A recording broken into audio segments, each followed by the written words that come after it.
What are the chances that something like Bitcoin exists? Think about it. Throughout history, people have fought and killed each other over resources. And then they discovered something that they called money, which has certain qualities or certain properties. I've talked about the properties of sound money: scarce, portable, divisible, verifiable, fungible, durable, and so on. And through trial and error, they've tried different commodities that have certain properties and lack others until they finally realized that gold is the ultimate form of money. And that's why every central bank has a shit ton of gold in its vaults. And then people discovered trade and they started trading rather than fighting. But then gold was co-opted, or should I say, was controlled by central banks. And we were given paper money instead of gold. Now, of course, it was done to solve the problem of portability, because gold was still not as portable as one might think. And it's not as efficient as paper money, especially when it comes to final settlements. But what are the chances that something like Bitcoin exists? Bitcoin being this digital asset, it's completely digital. It's not tangible. It's not physical. You can't touch it. You can't feel it. You can't store it in a vault. No central bank can take it and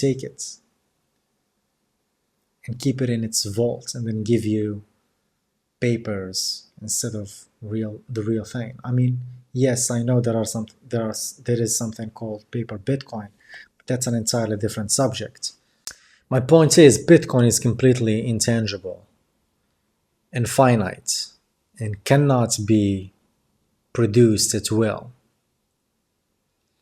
And it finally gives people the ability to store their value and not have it inflated without their consent, which is what every government does. And even if one government doesn't do it, the fact that the American government does it impacts everybody worldwide.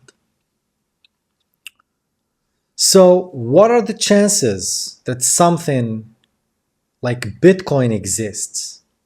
Something that is completely immutable, incorruptible, incontrovertible, a finite digital asset that cannot be confiscated or stolen or frozen, that gives you financial sovereignty. What are the fucking chances that something like this exists? Or what are the chances that something like this can exist again or can be invented again? Fucking zero. There can never be another Bitcoin. It's called the immaculate conception for a reason, because it's completely immaculate. It's perfect. It's flawless. It's anti-fragile. It has no single point of failure. And yet a lot of people still brush it off as a Ponzi scheme, as they contribute to the real Ponzi scheme retirement account bullshit with their fake paper money that loses in a good year 7%. And then when they reach 62, they start to complain about retirement and how everything is more expensive right now. Everyone who dismisses Bitcoin in 2025, you have no excuse. We are past the point where people doubted Bitcoin and they didn't understand it, because there wasn't much information.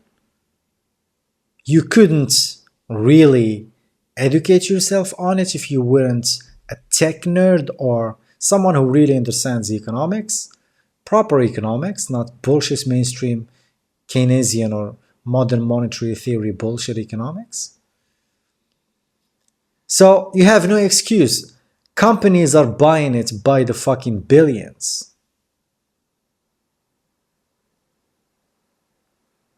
And you still refer to Bitcoin as a Ponzi scheme or as a CIA invention. You know, you never hear these arguments from someone who has spent at least, Michael Saylor says, I've never heard someone who spent 100 hours studying Bitcoin who is against Bitcoin. I would go even further. I've never met anyone who spent 10 hours, or let's just say 2 proper hours, 2 hours, who thinks this Bitcoin is a Ponzi scheme. You can't claim that Bitcoin is a Ponzi scheme while you participate in one of the biggest Ponzi schemes in the history of mankind, which is the American dollar, which runs the entire global fucking economy. And you want to tell me Bitcoin is a Ponzi scheme? Bitcoin, this digital asset with no central issuer, with a finite supply, something that never happened before, something that can never happen again.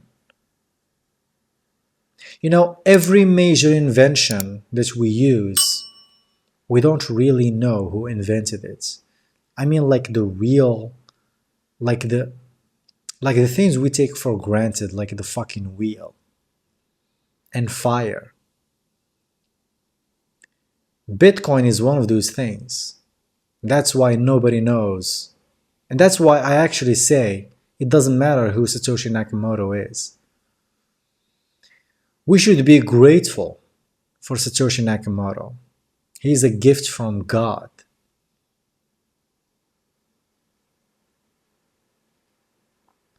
Who Satoshi Nakamoto doesn't really matter, because if you understand Bitcoin, you would understand that he has no leverage over the Bitcoin network.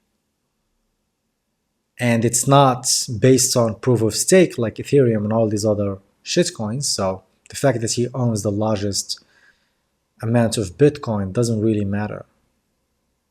Bitcoin is based on proof of work. You have to do the work.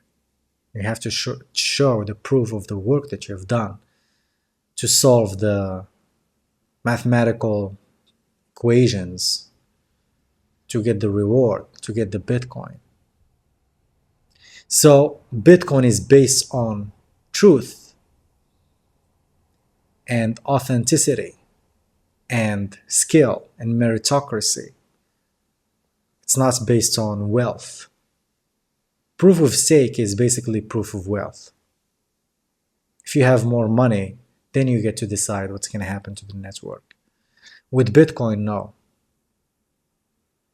It's based on work, proof of work.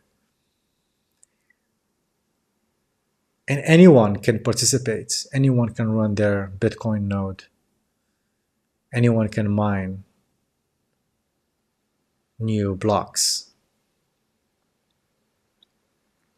So what are the chances for something as perfect and flawless and beautiful, something that incentivizes low time preference behavior, something that incentivizes beauty and truth and honesty?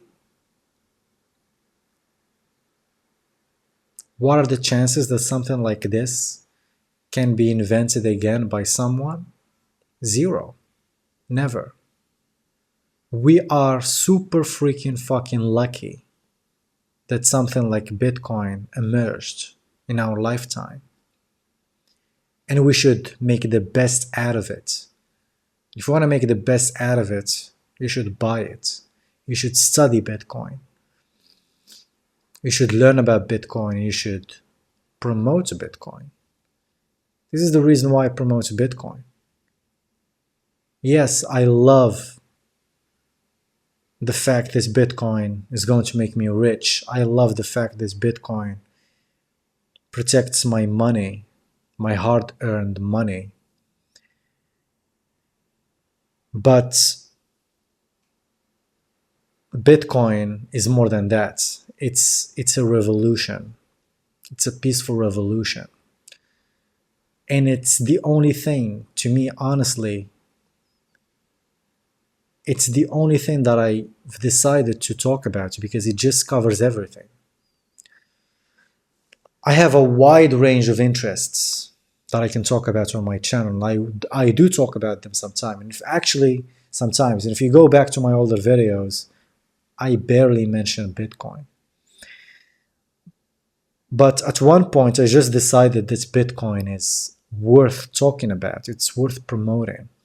If you want to promote truth, beauty, and justice and honesty, you have to promote Bitcoin.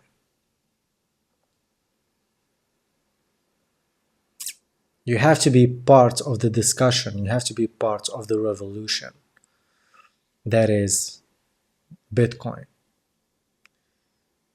And my only regret is that I didn't join it as early as I could. And like I've said, I became interested in Bitcoin not because I wanted to make money, but because I was interested in libertarian thoughts and ideals and freedom ideals. That's what got me into Bitcoin.